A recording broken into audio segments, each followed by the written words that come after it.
আসসালামু আলাইকুম।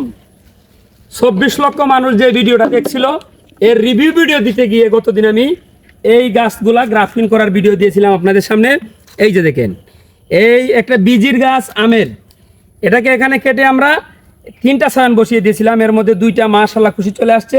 এটার মধ্যে কুশি আসবে মনে হয়, যদি নাও আসে তাহলে আমাদের এই 2টা থেকে আমাদের গাছ হয়ে যাবে। আর একটু এদিকে আসেন, এই যে দেখেন এখানেও 3টা করা হয়েছিল, 3টার মধ্যে একটা কুশি আসছে।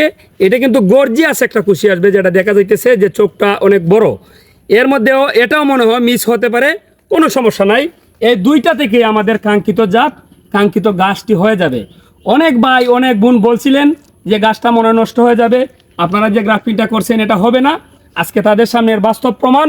অবশ্যই আমরা সব সময় বলে থাকি দেশি জাত যেগুলা ভালো এগুলা রাখবেন, এগুলা থাকা দরকার। আমাদের বাপ দাদার আমলের যে গাছগুলা এগুলা থাকা দরকার।